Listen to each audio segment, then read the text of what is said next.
I would like to thank you all for the high honor of addressing you this morning. And not unlike last year's speaker, my friend Brian Williams of NBC News, I have to start with a confession that I never graduated from college. Not to put too fine a point on it, but I didn't even attend one. And at the risk of overstating this situation, my high school attendance record was very spotty. I never thought of myself as a student, honestly. I was a jock, unencumbered by the onus of achieving greatness as some sort of academic. But I'm speaking to you today as a parent more than anything else. I'm here today because of my daughter, Rachel, who is surely having an emotional time of it today. She has loved Elon. It's been her world for a good while now, and yours too. You're likely remembering the first time you said hello to a lot of people who you now count as your closest friends. And you will surely remember telling them goodbye today. It's your brains and your talent that brought you together, and you will take all of that and more with you to the next place, to a life full of adventure. And though it won't all be great from here, the world doesn't work that way. A lot of it will be great. A lot of it will. As a parent, I can tell you with some certainty that there's at least one student among you that's just a little jumpy about what comes next. I get that, I do, but to any of you who might be feeling that way, may I say, there's a whole bunch of us watching you graduate today who would trade places with you in a heartbeat to get up from those chairs that all the parents are sitting in and be in our young 20s again, with our whole lives, a vast, incredible stretch of open road ahead of us. My world in my 20s was all about trying to play professional tennis, but my knees were bad, and frankly, so was my serve. And by 23, I was washed up, unemployed, so I needed another dream. And while I was figuring out what I should be, I was teaching tennis and doing some writing, and I started to get some TV work too. And my love of tennis morphed into a love of all sports and the stories they tell. And I've been telling stories ever since. I'm lucky enough, and maybe dumb enough, to not have been terribly worried about what I was going to be when I was 23 years old. But if you have an open mind, you can push in any direction you want. So that's pretty much what I did. I had some passion and some purpose, and as I've always told my kids, if you do what you love and love what you do, if you really dig what you're doing, it makes things looser and lighter and very enjoyable too. So my first bit of advice to you today would be this: get into something and see where it takes you. And if you really seem to like it, get good at it. There is nothing like competence. Your bosses will recognize and appreciate that quality immediately. About your first job, don't treat it like that. Everything counts. I've been telling this to my kids forever. Everything counts. My first job was straight out of high school, teaching tennis and working nights in a pro shop for $50 a week.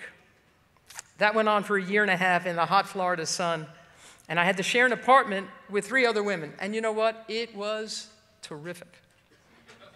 And if you want to find out quickly just how well you know something, try to teach it.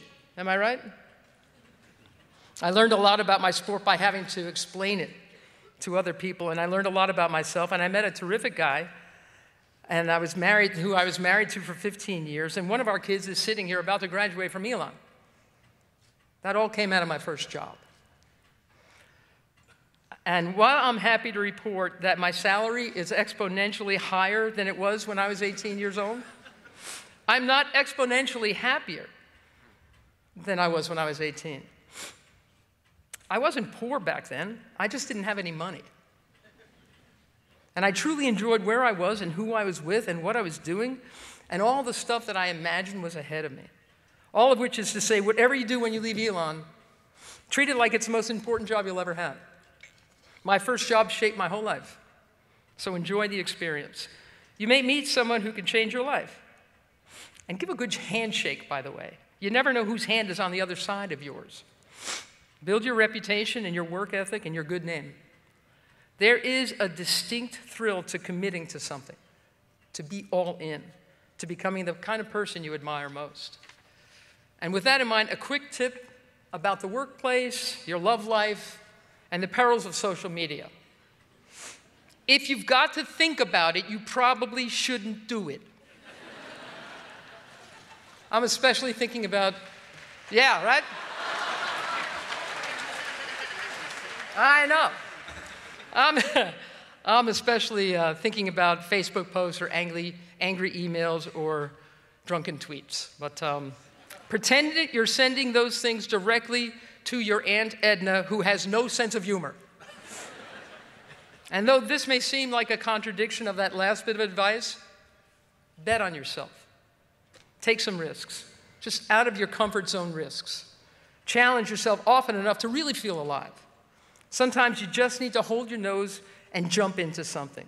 Early on in my TV life, I was asked to cover other sports, and although I had no real business saying yes to covering downhill ski racing, for instance, I said yes, mostly because the job would be taking me to Cortina d'Ampezzo and Kitzbühel and Sun Valley and Chamonix. I mean, I'm not an idiot.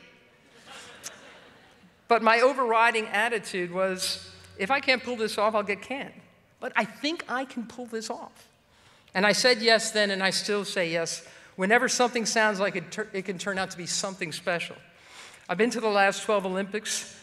Those events have taken me to a 15th century monastery in China above the clouds. I've never seen anything like that. I played with panda bears in Chengdu and studied polar bears near the North Pole. I've held some of the oldest man-made tools in the world in my hands. I spent 2 weeks in Siberia. 2 weeks. In December. In Siberia. I've bog snorkeled in Wales. Another bit of advice, don't go bog snorkeling. If someone says to you, do you want to go to Wales and go bog snorkeling? Say no. But I do understand the Olympic spirit because I think I've got it. Other jobs have taken me to far-off places. Last year, I needed a bodyguard so I could tell a story in Pakistan. I needed a lot of vaccinations to tell a story in Kenya. I traveled with a homeless New York soccer team to the Homeless World Cup in Graz, Austria. And next summer, in preparation for the Summer Olympics in Rio in 2016, I'll take to the Amazon, not the website, the original.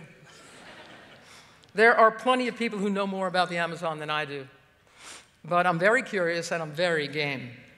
And when they asked me if I wanted to travel down the Amazon next summer, I said, hell yes. As much as you can in your life, say yes. You'll have more regrets about things you didn't do than things you did do. So bet on yourself.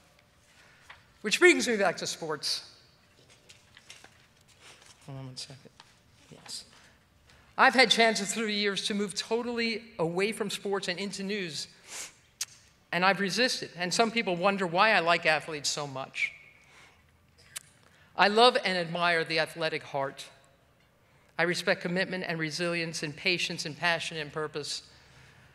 I judge people by how many times they get up off the mat after they've been knocked down, and I am constantly amazed by how often and how well athletes can reset.